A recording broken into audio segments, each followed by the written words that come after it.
Magandang araw, ako si Sir D. Vascala at ako ang guro sa Santa Cruz Institute. Sa nakaraang lesson, tinalakay natin ang culture and morality. So dito naman sa video na ito, tatalakayin natin yung ating lesson 3 dito sa chapter 2, which is the dynamics of culture. When we see dynamics of culture, we're exploring how different cultures interact and influence one another. This is particularly important in today's world where cross-cultural relationships have become common, especially with globalization. Introduction. Cross-cultural relationships involve people from different cultures interacting in ways that acknowledge and respect each other's diverse backgrounds. These interactions can reveal new possibilities and challenge cultural limitations, leading to personal growth and a broader understanding of various traditions. This process can be both hopeful and threatening as it questions the absolute truth of any single cultures. So, sa pagsasama ng iba't ibang kultura, nagkakaroon tayo ng pagkakataong makita ang mundo sa mas malawak na picture o sa mas malawak na pananaw. Ngunit, yung prosesong ito ay hindi palaging madali. Habang natututo tayo mula sa iba't ibang kultura, maaari din tayo makaramdam ng pangamba o takot. Lalo na kung yung nararamdaman nating naiipit o nasisira na yung mga paniniwala na kinalakihan natin. This dynamic process is what makes culture both enriching and at times challenging. It's a journey that can lead to a personal growth as we learn to respect and understand the diversity that exists around us. But it also forces us to reflect on our own belief. Totoo ba na ang lahat ng pinaniniwalaan natin? Or is it possible that there are other truths that we have yet to explore? So in this discussion, we will dive deeper into how cultures interact, what happens when these interactions occurs, and how we can navigate through the complexities that come with them. So, mahalagang maintindihan natin ito dahil ang pag-unawa sa dynamics of culture ay magiging susi natin sa mas makabuluhang ugnayan sa isang globalized na mundo.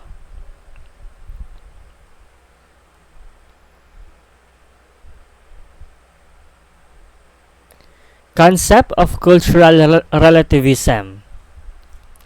Cultural relativism, introduced by Franz Boas, is an analytical tool for understanding cultures on their own terms without imposing one's own cultural standards. It promotes understanding of diverse cultural practices and asserts that no culture is superior. This concept challenges absolute standards of morality, law, and politics. So, bigyan din muna natin kung ano ba yung cultural relativism. This idea was first introduced by Franz Boas. Tatandaan natin yan, na sa simpleng salita, ang cultural relativism ay isang paraan ng pag-unawa sa iba't ibang kultura ayon sa sariling pamantayan. Ibig sabihin, hindi natin ipinipilit yung ating sariling cultural standards sa iba, kundi sinusubukan nating intindihin sila base sa kanilang sariling konteksto. For example, sa isang culture, it might be normal to greet someone with a bow, while in other cultures, shaking hands is the norm. Cultural relativism teaches us na hindi natin dapat husgahan yung mga practices na ito ayon sa ating sariling culture. Instead, we should try to understand why these practices are meaningful and important to the people who practice them. One of the key points of cultural relativism is that it promotes understanding and tolerance. pinapakita nito sa atin na walang isang culture na higit o mas mababa sa iba.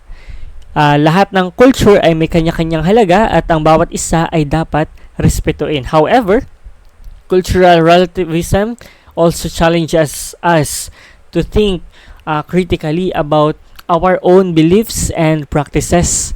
It questions the idea of absolute standards of morality, law, and politics. Halimbawa, may mga bagay na tinatanggap natin bilang tama o mali base sa ating sariling culture, pero sa ibang culture, iba yung pananaw nila tungkol dito.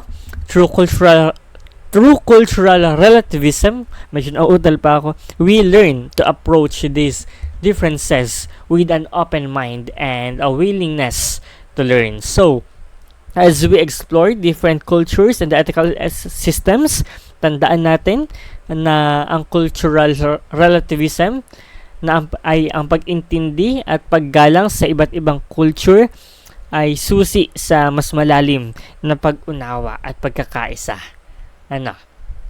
Okay, next. Defining cultural relativism. Let's define muna. Cultural relativism is the ability to understand cultures in their own context, avoiding judgments based on one's own cultural norms. It suggests that cultural norms and values derive their meaning within their specific social context and there is no absolute standards of right or wrong. Sa ethics, mahalagang maunawaan natin yung concept ng cultural relativism, na ito'y isang pananaw na tumutulong sa atin na maintindihan yung iba't ibang kultura sa kanilang sariling context. Ibig sabihin, kapag tinitingnan natin yung mga gawi or tradition, paniniwala ng ibang kultura, sinusubukan nating iwasan ang paghuhusga batay sa ating sariling pamantayan o norms. In simpler terms, cultural relativism teaches us that what might be considered right or wrong in one's culture might not hold the same meaning in another. For example, kung ano yung tinatanggap na tama o mabuti sa isang culture, maaaring hindi ito tinatanggap o nauunawaan ng iba. Kaya sa halip na husgahan, sinisikap nating unawain kung paano at bakit nabuo ang mga paniniwalang ito sa loob ng kanilang sariling lipunan. This idea also challenges us to recognize that there is no absolute standard of right or wrong that applies to all cultures. So, walang isang pamantayan na pwede nating gamitin para sukatin o husgahan ang lahat ng kultura. Instead, we should appreciate that each culture has its own unique set of values and practices are meaningful within their own social context. Cultural relativism versus ethnocentrism. Cultural relativism is a more constructive approach compared to ethnocentrism. It encourages viewing practices through their cultural relevance rather than imposing one's own cultural values as superior. Okay. Himayin natin to. Let's break down the concept. Nawala.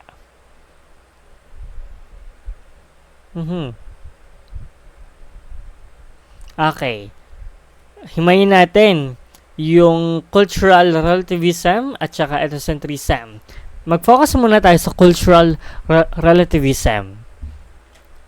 Cultural relativism is the idea that we should understand and evaluate cultural practices based on the context of the culture in which they exist, rather than judging them by our own cultural standards. So, sa madaling salita, ini-encourage ng cultural relativism na tignan natin yung kaugalian at tradisyon ng ibang kultura mula sa kanilang perspective at hindi mula sa ating sariling pananaw. Example, Sa ilang kultura, normal yung paggamit ng kamay sa pagkain, lalo na sa ating mga Pilipino.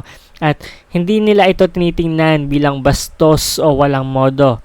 Kung tayo na sanay gumamit ng utensils, ay huhusgahan yung kultura nila bilang mali o hindi sibilisado. Yan ay magiging ethnocentric. Sa halip, yung tamang approach ay iintindihin natin na iba yung kanilang paraan ng pagkain dahil ito'y nakaugat sa kanilang kultura at tradition. So, doon naman tayo sa ethnocentrism. On the other hand, it is the belief that one's own culture is superior to others. It's the tendency to view other cultures through the lens of your own cultural standards, often leading to misunderstanding or prejudice. Sa Filipino, ang ethnocentrism ay yung pag-iisip na mas magaling o tama yung ating sariling kultura kumpara sa iba. For example, kung sasabihin natin na ang paraan ng mga taga-Europe sa pamumuhay ay mas maganda kaysa sa mga taga-Asia, ito ay isang halimbawa ng ethnocentrism. It implies na mas mataas yung standard natin at dapat sundin ito ng ibang kultura na isang hindi ka nais-nais na ugali. So, pagdugtungin na natin yung cultural relativism versus ethnocentrism. When we practice cultural relativism, we acknowledge that no single culture holds the correct way to live or the best set of beliefs. This approach fosters mutual respect and understanding among different cultures. Sa kabilang banda, yung ethnocentrism ay madalas na nagiging sanhi ng pag-aalitan at hindi pagkakaintindihan dahil pinipilit natin yung ating sariling pamantayan sa ibang kultura. Okay, let's move on the role of cultural relativism in anthropology.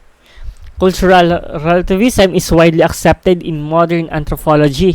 It allows anthropologists to study cultures from a neutral perspective, considering all cultures as legitimate expression of human existence without making value judgment. Okay. Cultural relativism plays a crucial role in modern anthropology. So, sa madaling simpleng salita, ito ay isang pananaw na tumutulong sa mga anthropologist na pag-aralan yung iba't ibang culture ng walang kinikilingan o bias. Instead of judging culture by the standards of another, cultural relativism encourages us to understand each culture on its own terms. For example, what might seem strange or unacceptable in one's culture could be entirely normal in another. Cultural relativism helps anthropologists to step back and view cultural practices as legitimate expressions of human life, rather than imposing their own values on those they study. In essence, it promotes an attitude of neutrality and respect by adopting this perspective. Anthropologists can gain deeper insights into the beliefs, practices, and social structures of different societies. Mahalaga ito para maiwasan yung tinatawag na ethnocentrism. Yung pag-aakalang ang isang kultura or particular na culture ay mas mahusay yun yung pinakatama. Dagdag pa, by embracing cultural relativism, we acknowledge that no single culture has a monopoly on truth or morality. Each culture is a complex system that makes sense to the people living within it. Kaya bilang mga mag-aaral ng ethics, mahalaga na iwasan nating magbigay ng hatol agad-agad. Huwag tayong judgmental. Instead, we should strive to understand the values behind cultural practices, recognizing that they reflect the values and needs of the people who practice them. Okay. Relationship with ethical relativism. Cultural relativism is closely related to ethical relativism, which holds the truth is variable and not absolute. Ethical relativism suggests that right or wrong are determined by individuals or societal standards with no universal standards applicable to all cultures. Ibig sabihin, yung cultural relativism at ethical relativism ay magkaugnay. Ngunit, may mga tiyak na pagkakaiba. Sa madaling salita, yung cultural relativism ay yung isang pananaw na nagsasaad na ang pamantayan ng bawat kultura ay dapat intindihin sa loob ng kanilang sariling context. Samantalang, ang ethical relativism naman ay nagmumungkahi na ang tama at mali ay nagbabago batay sa mga individual na paniniwala o pamantayan ng lipunan. At walang universal na pamantayan na naaangkop sa lahat ng kultura. Cultural relativism ay nagpapakita na dapat nating igalang yung pagkakaiba-iba ng mga kultura at mga tradisyon. Sa halip na magdikta kung ano yung tama o mali sa ating pananaw, ipinapayo nito na tingnan ang mga gawain at paniniwala sa konteksto ng kanilang sariling culture. Halimbawa, kung ang isang kultura ay may partikular na ritual na tila kakaiba sa ating pananaw, ang cultural relativism ay magsasabi ng dapat nating subukang maunawaan yung kahulugan ng layunin ng ritual sa loob ng kanilang sariling konteksto, sa halip na agad-agad nating husgahan mula sa ating pananaw. Okay, yung ethical relativism naman sa kabilang banda ay mas tumututok sa idea na yung mga pamantayan ng moralidad ay hindi fixed o absolute. Ang mga pamantayan ng tama at mali ay maaaring magbago depende sa kung sino ang nagtatakda ng mga ito. Maaaring ito isang individual o isang lipunan sa ganitong pananaw. Ang mga moral na pamantayan ay maaaring mag-iba mula sa isang kultura patungo sa iba. At walang isang pamantayan na tama para sa lahat. Sa isang halimbawa, ay isang usapin tungkol sa parusa ng krimen. Sa ilang mga kultura, ang matitinding parusa ay tinuturing na angkop at makatarungan, habang sa iba naman, ang parusang ito ay maaaring makita bilang labis at hindi makatarungan. Sa ilalim ng ethical relativism, parehong pananaw ay maaaring ituring na tama ayon sa kanilang sariling mga pamantayan. So sa madaling salita, ang cultural relativism ay isang uri ng pananaw na nagtuturo sa atin na tanggapin yung mga pagkakaiba sa kultura at isaalang-alang yung mga ito bago magbigay ng hatol. Ang ethical relativism naman ay yung mas malawak na nagsasaad na ang moral na katotohanan ay maaaring magbago depende sa konteksto ng individual o lipunan. Ang dalawang ito ay magkaugnay sa aspeto na pareho nating kinikilala yung relativity sa pagtingin ng tama at mali. Ngunit ang kanilang focus ay aplikasyon ay magkaiba. Okay, we have advantages of cultural relativism. First, it is a system which promotes cooperation. Ibig sabihin, nagtataguyod ng kooperasyon. Cultural relativism encourages us to understand and appreciate different cultures rather than imposing our own beliefs. Sa ganitong paraan, mas nakikilala natin yung mga paniniwala at tradisyon ng iba na nagiging daan para sa mas maayos na pakikitungo at kooperasyon sa pagitan ng iba't ibang grupo. Halimbawa, sa isang multicultural na community, ang pag-iintindi sa iba't ibang kultura ay tumutulong sa pagbuo ng programang magkasama ang lahat ng kasapi, tulad ng cultural festivals na nagtatampok ng yaman ng bawat kultura. Next, it creates a society where equality is possible. Lumilikha ng lipunan kung saan posible yung pagkakapantay-pantay.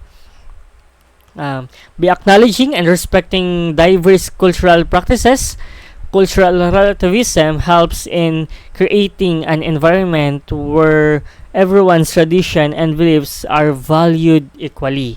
Halimbawa, sa mga workplace o paaralan, ang pag-amin sa mga paniniwala ng bawat isa ay pagbibigay ng pantay-pantay na pagkakataon para sa lahat ay nagtataguyod ng pagkakapantay-pantay at inclusivity. Next, people can pursue a genuine interest. Nasa na tayo? Okay, ibig sabihin, ang mga tao ay magpapatuloy ng tapat na interest. Cultural relativism allows individuals to explore and follow their genuine interests and passions without fear of judgments or discrimination. Halimbawa, ang isang tao ay may interest sa isang particular na sining o kaugalian ay may kalayaang ipakita ito sa kanilang pamayanan sa kabila ng mga dominant na kultura o opinion. Next is respect is encouraged in a system of cultural relativism. Respect is encouraged. Hinuhubog yung paggalang. Sa cultural relativism, ang respeto para sa iba't ibang kultura ay isa sa mga pangunahing prinsipyo. Ang pagkilala at pagpapahalaga sa mga pagkakaiba ay nagpapalakas na paggalang sa bawat isa. Halimbawa, sa mga international na pagdiriwang, ang bawat kultura ay binibigyan ng lugar upang ipakita ang kanilang mga tradisyon at kaugalian na nagiging sanhi ng mas mataas na antas ng paggalang at pagtanggap. Next, nasa na? It preserves human cultures. Pinapanatili yung mga kultura ng tao. Cultural relativism plays a crucial role in preserving diverse cultural practices and traditions. Sa pamamagitan ng pag-intindi sa mga lokal na kaugalian, nabibigyan natin ng mga halaga ang mga pamana at tradisyon na maaaring mawala sa paglipas ng panahon. Halimbawa, ang mga lokal na festivals ay ritual ay patuloy na isinasagawa at ipinapasa sa mga susunod na henerasyon. Next, cultural relativism creates a society without judgment. Lumilikha ng lipunan na walang paghahatol. Okay, ang cultural relativism ay tumutulong sa pagbuo ng lipunan na hindi nagtatangi o nag-iinsulto sa mga pagkakaiba ng kultura. Sa ganitong lipunan, ang bawat isa ay malaya na ipahayag yung kanilang sarili nang walang takot sa panghuhusga. Halimbawa, ang mga social gatherings na tumatanggap ng lahat ng uri ng kultura at paniniwala ay nagiging lugar para sa malayang pagpapahayag. Next, moral relativism can be excluded from cultural relativism. Ibig sabihin, maaari nating iwasan yung moral relativism. Cultural relativism allows us to appreciate cultural diversity without necessarily adopting moral relativism, which can sometimes lead to ethical ambiguity. Sa pamamagitan ng pagkilala sa mga kultura, hindi nangangahulugan na ang lahat ng moral na prinsipyo ay nagiging relative. Halimbawa, maaari nating igalang ang iba't ibang relihiyon habang pinapanatili ang ating sariling moral na pamantayan. Next is we can create personal moral values, moral codes based on societal standards with ease. Ibig sabihin, makakalikha tayo ng personal na moral na kodigo batay sa pamantayan ng lipunan. Cultural relativism enables individuals to develop their own moral code that align with societal norms. Halimbawa, ang isang tao na lumipat sa ibang bansa ay maaaring makiangkop sa mga lokal na pamantayan ng moralidad habang pinapanatili yung kanyang sariling mga prinsipyo. Last, it stops cultural conditioning. By understanding and respecting different cultures, cultural relativism prevents the imposition of one's culture's norms on others. Halimbawa, sa edukasyon, ang pag-intindi sa iba't ibang kultura ng mga estudyante ay pumipigil sa pagbuo ng bias at stereotypes na maaaring magdulot ng cultural conditioning. Okay, kung may advantage, syempre, meron din tayong disadvantages. So, walo yan. Una, it creates a system that is fueled by personal bias. Ibig sabihin, cultural relativism can sometimes create a system that is overly influenced by personal biases. Dahil bawat kultura ay may kanya-kanyang pananaw. Maaaring hindi makatarungan ang mga pagpapasya kapag ito ay batay lamang sa personal na opinion. For example, if one's culture believes that discrimination is acceptable, cultural relativism might prevent us from challenging this view kahit na ito ay lumalabag sa karapatang pantao. Okay, next, it would create chaos. Ang hindi pagkakaroon ng maayos na pamantayan ng moralidad ay maaaring magdulot ng kaguluhan. Kung lahat ng kultura ay may kanya-kanyang moral standards, paano natin mapapanatili yung kaayusan? For instances, if different cultures have conflicting views on human rights, it might be difficult to establish a cohesive international policy or response to global issues. Next, it is an idea that is based on the perfection of humanity. Cultural relativism assumes that all cultural practices are perfect and justified. Pero yung idea na ito ay maaaring magdulot ng problema dahil hindi lahat ng kultura ay may mga pamantayan na makabubuti sa lahat ng tao. Halimbawa, ang mga cultural practices tulad ng child marriage o yung genital mutilation ay maaaring ituring na normal sa isang kultura ngunit mali naman sa iba. Next, it could promote a lack of diversity.